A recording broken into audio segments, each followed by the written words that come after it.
Hello everyone.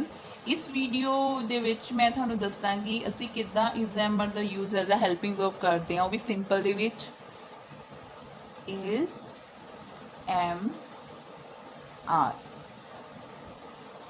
ਸੋ ਪਹਿਲਾਂ ਅਸੀਂ ਲਵਾਂਗੇ subject plus is am are plus object।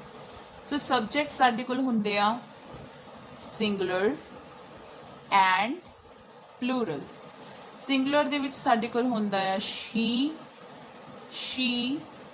it or name and I। plural ਦੇ ਵਿੱਚ ਸਾਡੇ ਕੋਲ ਹੁੰਦਾ ਹੈ you, we and they।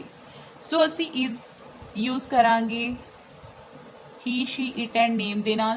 I ਦੇ ਨਾਲ ਅਸੀਂ am use ਕਰਾਂਗੇ and are ਅਸੀਂ plural ਦੇ ਨਾਲ use ਕਰਾਂਗੇ। ਸੋ ਅਸੀਂ ਜਦੋਂ ਅਸੀਂ ਦੱਸਣਾ ਹੈ ਨਾउन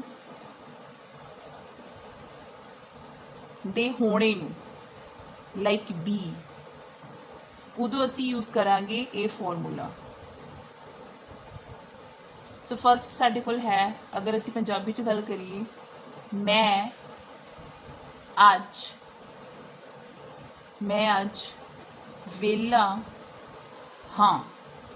ਸੋ ਸਭ ਤੋਂ ਪਹਿਲਾਂ ਮੈਂ ਨੂੰ ਅਸੀਂ ਕੀ ਕਵਾਂਗੇ I plus am free। Today ਅਸੀਂ ਅੱਗੇ ਵੀ ਯੂਜ਼ ਕਰ ਸਕਦੇ ਹਾਂ ਤੇ ਪਿੱਛੇ ਵੀ ਯੂਜ਼ ਕਰ ਸਕਦੇ ਹਾਂ ਸੈਂਟੈਂਸ ਦੇ। ਸੋ ਨੈਕਸਟ ਸੈਂਟੈਂਸ ਇਜ਼ ਉਹ ਮੇਰੀ ਛੋਟੀ ਭੈਣ ਹੈ। ਸੋ ਉਹਦੇ ਵਾਸਤੇ ਅਸੀਂ ਕੀ ਯੂਜ਼ ਕਰਾਂਗੇ she ਦੇ ਨਾਲ ਅਸੀਂ ਕੀ ਯੂਜ਼ ਕਰਾਂਗੇ is।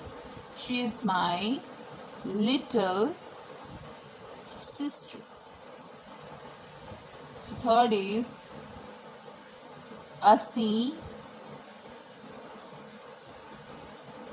ਥੱਕੇ ਹਾਂ। we are tired। so here we have subject according to helping verb and